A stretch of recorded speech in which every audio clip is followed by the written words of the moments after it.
Bonjour, je m'appelle Virginie, je suis infirmière, puis je suis étudiante au baccalauréat à l'Université du Québec à Rimouski. Aujourd'hui, on est rendu à ma quatrième vidéo là, dans le cadre de mon projet d'intervention éducatif sur l'anxiété que je réalise là, pour l'organisme Santé mentale Québec Chaudière-Appalaches. Donc, aujourd'hui, je vous présente les conséquences de l'anxiété. On va regarder ensemble l'inventaire de Beck, qui est un outil qui permet d'évaluer le degré d'anxiété vécu par une personne. Je vous fais un retour ensuite sur les situations où est-ce que l'anxiété devient problématique. Je vous présente les principaux troubles anxieux. Je vous parle aussi du trouble obsessionnel compulsif. Puis je vais vous présenter aussi des statistiques sur la consommation de substances, puis la concomitance de l'anxiété avec les troubles dépressifs. Ensuite, je vous ai fait comme des petits résumés, là, des blocs sur les manifestations et conséquences physiques, psychologiques et sociales de l'anxiété. Donc, l'inventaire de Beck, c'est le tableau qui se retrouve juste ici. C'est une liste des symptômes courants chez les personnes qui vivent de l'anxiété. C'est un tableau qui permet d'évaluer le degré d'anxiété, mais il faut faire attention, ça ne nous donne pas nécessairement un diagnostic sur l'anxiété qu'on vit. Le but, c'est juste de se donner une idée de l'anxiété qu'on a vécue au cours de la dernière semaine. Donc, pour remplir ce tableau-là, comme je viens de dire, c'est de réfléchir à la dernière semaine qu'on a vécue, puis de penser, là, de faire comme une introspection, de penser à tous les symptômes puis les sensations qu'on a vécues dans les situations qui étaient plus anxiogènes pour nous. Puis, pour chaque élément du tableau, c'est de venir sélectionner là, si le symptôme ciblé, on l'a vécu soit pas du tout au cours de la dernière semaine, donc ça nous donnerait la note de 0. Si on l'a vécu un peu, dans le fond, on l'a ressenti, mais ça ne nous a pas vraiment dérangé au cours de la dernière semaine, on va mettre la note de 1. Si c'était modérément, dans le fond, le symptôme, on l'a vécu de manière très déplaisante, mais ça demeurait supportable, ça va nous donner un score de 2. Puis si le symptôme, là, on pouvait à peine le supporter au cours de la dernière semaine, il a été présent là, beaucoup, on va se donner un 3. Donc, une fois que le tableau est complété, on va regarder selon les résultats qu'on s'est donnés. De 0 à 7, on parle d'absence d'anxiété. Donc, c'était des petits symptômes qui pouvaient se présenter, mais ce n'était pas significatif assez pour dire qu'on vivait vraiment de l'anxiété au cours de la dernière semaine. De 8 à 15, on va parler d'une anxiété qui est légère. De 16 à 25, ça va être une anxiété modérée. Puis de 26 à 63, ça va être une anxiété grave. Si ça vous intéresse de remplir ce tableau-là, je l'ai mis disponible dans le journal du participant qui vient avec les vidéos là, sur le site Santé mentale Québec Chaudière-Appalaches. Pour ceux-là qui voudraient un exemple là, plus visuel, j'ai rempli un tableau là, pour vous le montrer. Donc, j'ai pris comme exemple, là, disons que cette semaine, j'avais un gros examen là, qui était vraiment important là, pour ma session. Un examen qui prenait qui visait beaucoup de contenu, qui m'amenait à avoir beaucoup là, de révisions à faire et de préparation. Euh, bon, fait que, mettons que mon examen, c'était là 2 jours. Ça veut dire que cette semaine, est-ce que j'ai eu des sensations d'engourdissement ou de picotement? Non. Bouffée de chaleur, ben, le matin de mon examen, oui, j'en ai eu. Ça ne m'a pas vraiment dérangé, mais j'en ai eu. Donc, on va mettre 1. Tremblement dans les jambes, jambes molles. En me rendant à mon examen un petit peu, ça va être un peu encore 1. Incapacité de se détendre, oui, c'était déplaisant, c'était supportable, mais ça m'est arrivé plusieurs fois cette semaine là, de ne pas être capable de me reposer et de penser beaucoup à mon examen. Donc, on va se mettre un 2. Craindre que le pire survienne, ça m'est arrivé de penser à ce que je coule mon examen, puis dans le fond que ça se passe pas bien, fait que je vais mettre 1 parce que ça ne m'a pas vraiment dérangé, c'était juste des petites pensées passagères là, qui repartaient. Étourdissement ou vertige, désorientation, non, fait que je me mets un 0. Battement cardiaque marqué, je n'ai pas vraiment remarqué, donc 0. Mal assuré, manque d'assurance dans les mouvements, non, on va mettre 0. Sentiment d'être terrifié, non plus. Nervosité, oui, beaucoup. C'était quand même supportable, mais c'était tannant. On va mettre un 2. Sensation d'étouffement, non, 0. Tremblement des mains, non plus. Tremblement, si j'étais chancelante, non. Crainte de perte de contrôle, non plus. Respiration difficile, non. Peur de mourir, ben là, c'était un examen quand même, c'est 0. Sensation d'avoir peur, d'avoir la frousse, non. Indigestion ou malaise abdominal, oui, quand même, là, j'avais une modification au niveau de mon appétit, je mangeais moins, j'avais la sensation d'être pleine souvent, des maux de ventre. On va se mettre un 2. C'était supportable, mais c'était tannant. Sensation de défaillance ou d'étouffement, non, donc 0. Rougissement au niveau du visage, non plus. Transpiration qui est non liée à la chaleur, oui. Dans le fond, le matin de mon examen, j'avais les mains moites, là, j'avais chaud en attendant qu'on passe les copies, donc je me mets 1. Bon, mon tableau est complété, fait que je vais additionner mes résultats. Fait que 1, 2, 4, 5, 7, 9, 10. Donc 10, si on retourne à ma présentation, on parle d'une anxiété légère. Fait que c'était une anxiété légère, là, situationnelle, au fait que j'avais un gros examen cette semaine. Maintenant, je vous fais un retour sur les situations où est-ce que l'anxiété devient problématique. Oups. On en a déjà parlé là, dans des vidéos antérieures, c'est juste que je fais un petit retour là-dessus. Donc, c'est important de se rappeler que tout le monde vit de l'anxiété, c'est normal de vivre de l'anxiété qui s'estompe une fois que la situation anxiogène est résolue.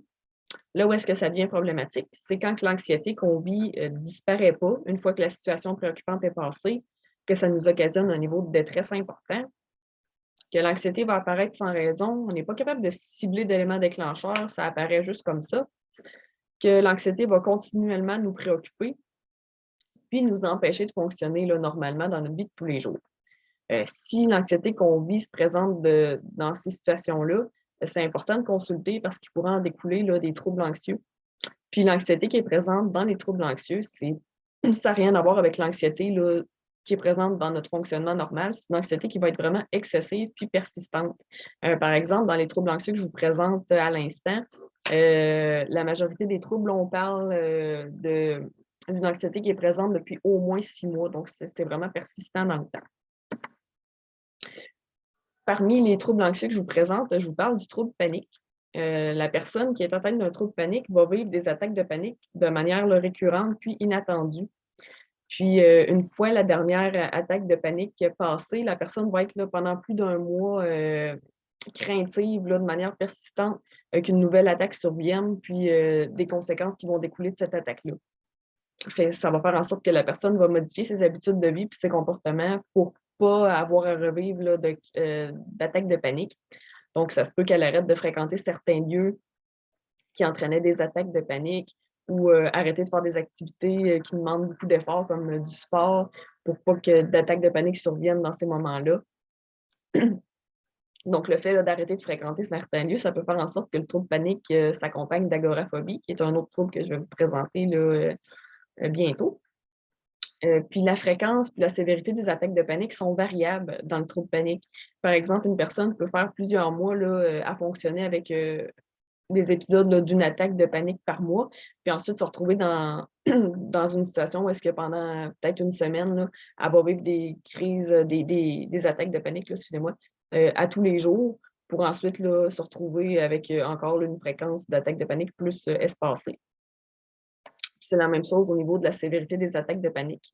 Ça peut arriver là, que les attaques de panique vécues par la personne là, sont vraiment symptomatiques, qu'il y ait beaucoup de symptômes physiques désagréables qui accompagnent l'attaque, que ce soit vraiment intense. Tandis que ça peut arriver aussi d'autres situations où est-ce que les attaques de panique vont être vécues de manière moins intense avec moins de symptômes. Donc, je vous parle des attaques de panique, mais on va regarder ensemble c'est quoi en tant que tel une attaque de panique. Dans le fond, ce n'est pas un trouble anxieux en soi, les attaques de panique.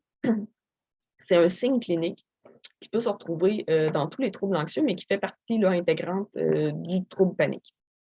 Dans le fond, les attaques de panique, c'est des épisodes qui sont soudains puis spontanés. Dans le fond, la personne est en train de faire ses choses, là, elle fonctionne normalement, puis l'attaque de panique survient. C'est une sensation de crainte ou de malaise qui va être intense, qui va monter brusquement là, en intensité en quelques minutes. Puis ça va être accompagné de certains symptômes anxieux physiques désagréables. Par exemple, des palpitations, une sensation de souffle coupé, l'impression d'étouffer, des transpirations, des vertiges, de la douleur thoracique, l'impression qu'on va s'évanouir. C'est pour ça là, que ça arrive souvent que les personnes qui vivent des attaques de panique vont avoir une peur de mourir, une peur de perdre le contrôle. La personne peut sentir qu'elle va s'évanouir, qu'elle est en train de faire une crise cardiaque, mais dans le fond, c'est juste l'attaque de panique qui se manifeste. Donc, les attaques de panique, c'est intense, mais c'est pas dangereux.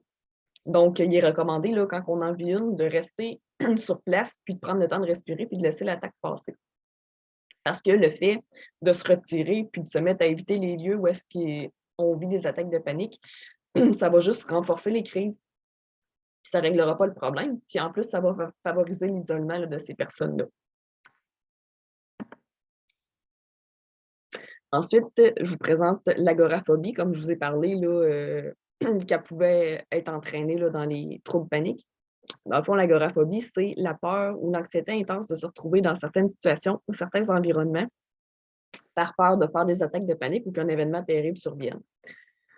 Il faut que, voyons, il faut que cette peur ou cette anxiété intense-là soit présente depuis au moins 6 mois pour être considérée comme de l'agoraphobie. La personne, il faut qu'elle craigne de se retrouver dans 2 des 5 lieux suivants, soit les transports publics comme les autobus, les trains, les voitures, les espaces ouverts comme les parkings, les ponts, les endroits clos comme les magasins, les cinémas, les files d'attente ou les foules, ou simplement le fait d'être à l'extérieur du domicile. Dans le fond, la personne, quand elle se retrouve dans ces lieux-là, elle peut analyser les lieux puis se dire que si jamais quelque chose de grave survient ou qu'une attaque de panique arrive, elle ne sera pas capable de se sortir facilement de la situation.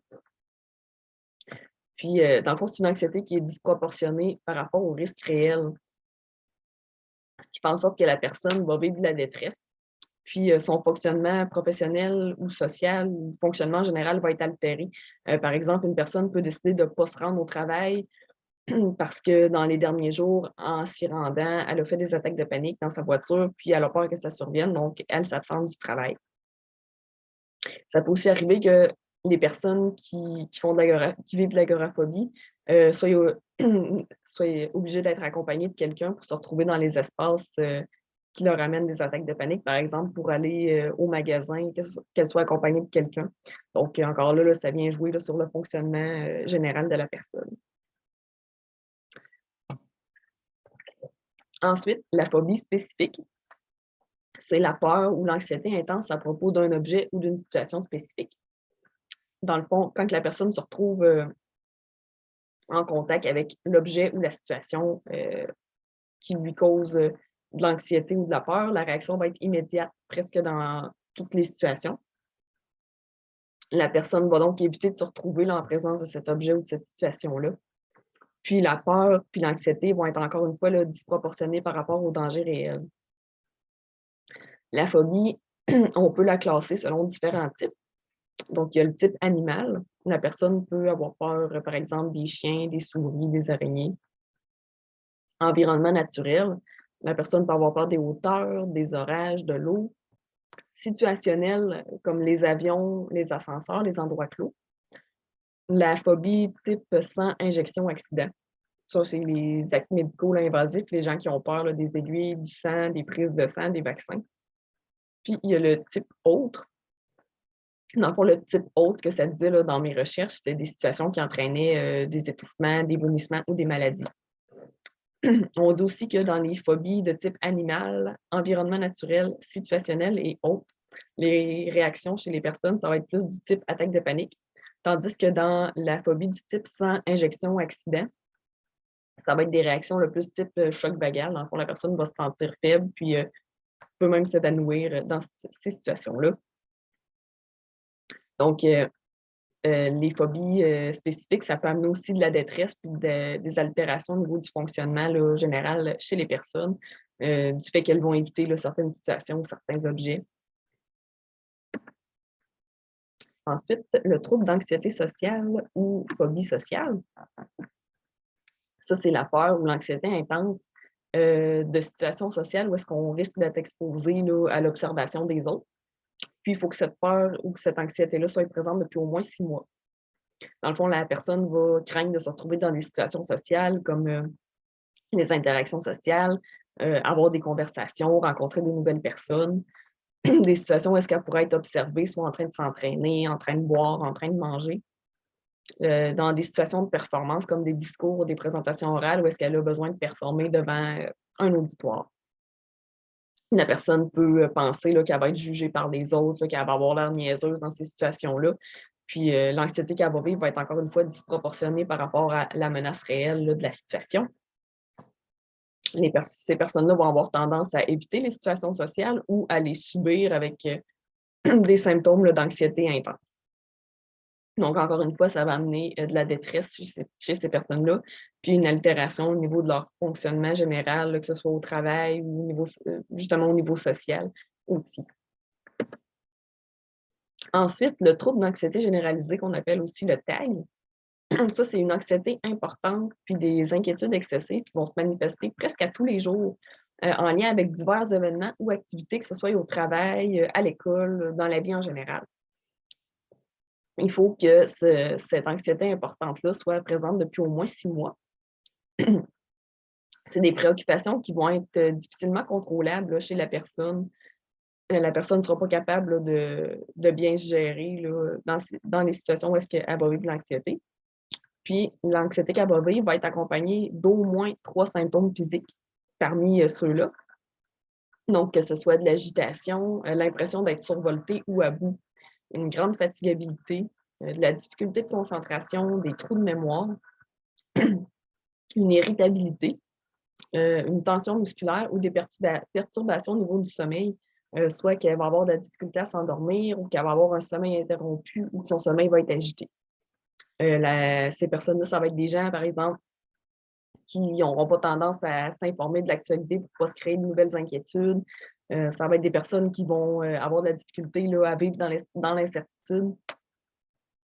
Ces personnes-là peuvent aussi s'isoler là, en se privant de faire certaines activités pour des préoccupations qu'elles ont, là, que quelque chose de terrible pourrait arriver si elles se présentent aux activités prévues. Donc, ça va amener encore une fois là, une détresse puis une altération du fonctionnement général là, important chez ces personnes-là. Ensuite, je vous présente le trouble obsessionnel compulsif. Dans le fond, pourquoi il est à part? C'est que selon la 5e édition là, du DSM, qui est le manuel diagnostique et statistique des troubles mentaux, le trouble obsessionnel compulsif n'est plus dans la famille des troubles anxieux, c'est rendu un trouble à part. Mais je vous le présente quand même parce que l'anxiété demeure un élément central de ce trouble-là. Dans le fond, une personne qui va être aux prises avec un trouble obsessionnel compulsif va vivre des symptômes anxieux qui vont se transformer en obsession puis en compulsion. Les obsessions, c'est des idées, des impulsions récurrentes et persistantes désagréables qui font augmenter l'anxiété.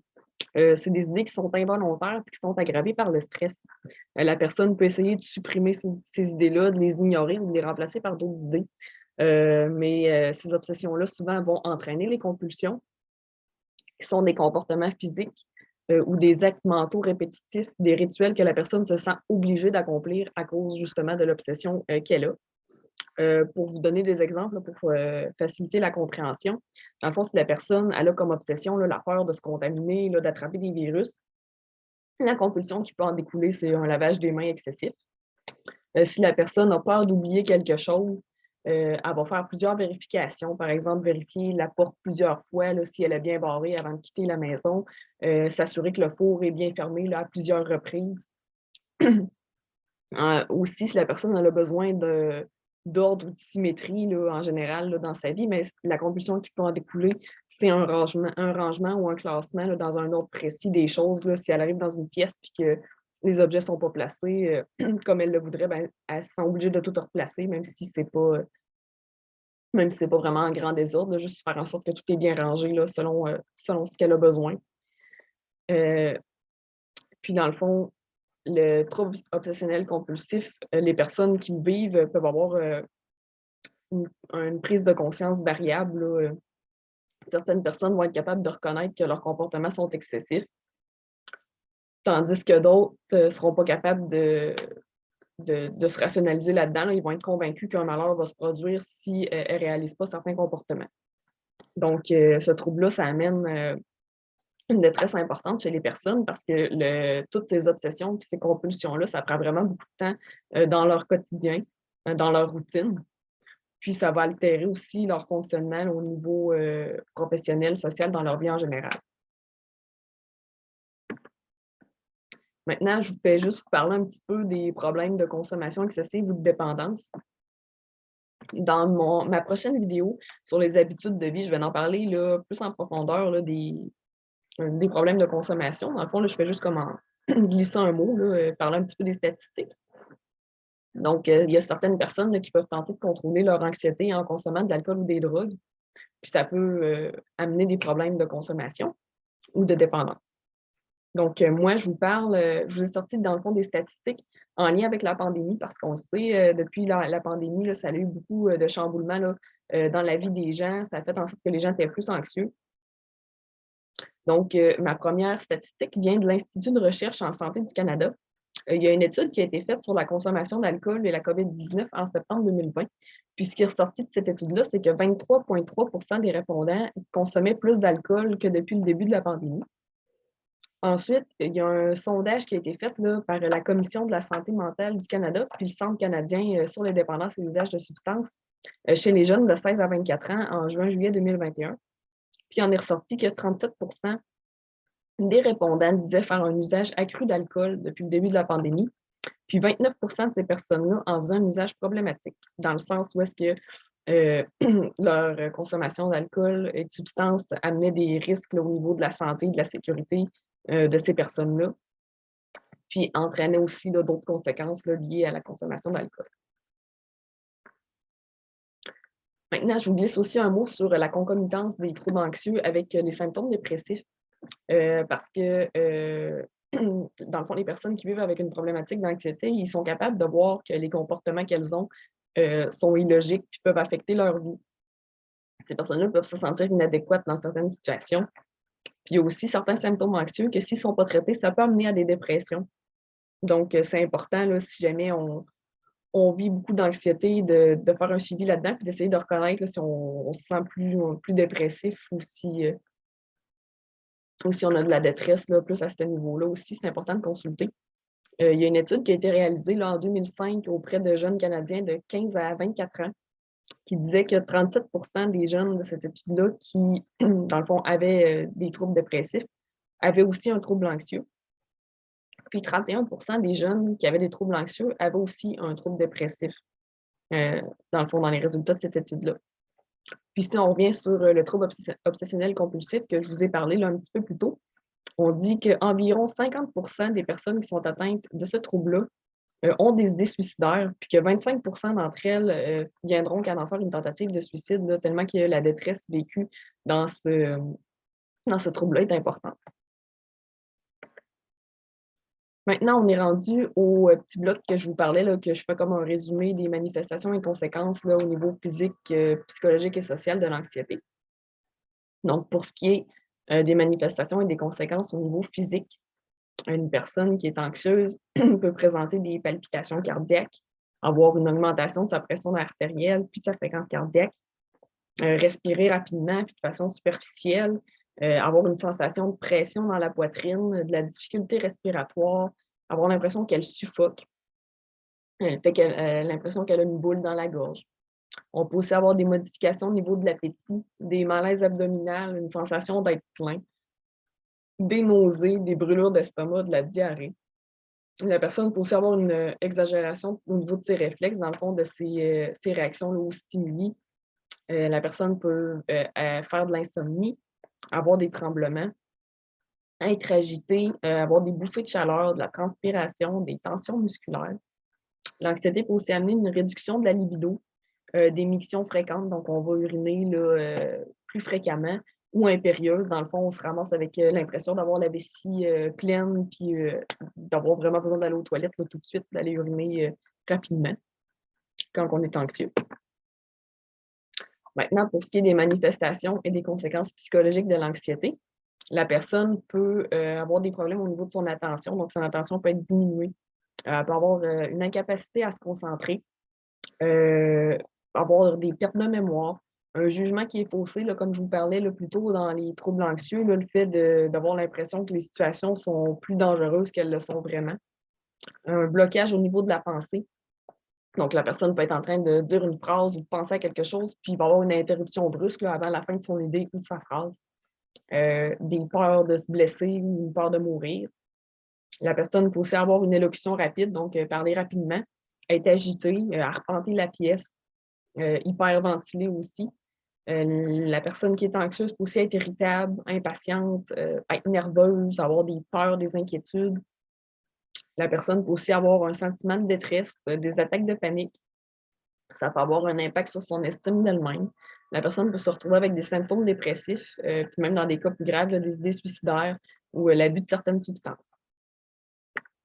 Maintenant, pour ce qui est des manifestations et conséquences sociales de l'anxiété, souvent ces personnes-là vont avoir tendance à s'isoler. Ça peut aussi amener des problèmes au niveau de leur fonctionnement en général. Donc, au travail, ça peut amener un absentéisme au travail, une perte d'emploi, des problèmes financiers. La personne peut aussi avoir des conflits avec son entourage, son conjoint, sa famille, parce qu'elle n'est pas comprise là, dans ce qu'elle vit. Donc, c'est ce qui fait le tour là, pour mon contenu au niveau des conséquences de l'anxiété. Encore une fois, cette semaine, là, je vous demanderai si c'est possible pour vous de remplir le petit questionnaire qui vient avec la vidéo.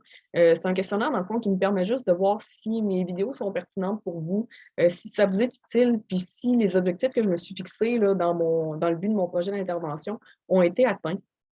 Aussi, si jamais le journal du participant vous intéresse, là, c'est vraiment un journal pour votre développement personnel. Ça vous aide à réfléchir à votre situation avec l'anxiété puis avec vos habitudes de vie. Il y a aussi des ressources communautaires à la fin. Si vous voulez juste les consulter aussi, il n'y a pas de problème. Puis si l'inventaire de BEC que je vous ai présenté au début de la vidéo là, vous intéresse, bien, elle se retrouve là, dans le journal du participant aussi. Donc, je vous présente les références qui m'ont servi à faire ma vidéo aujourd'hui. Puis je vous dis à la semaine prochaine. Puis merci de me suivre dans mes vidéos. Bye bye!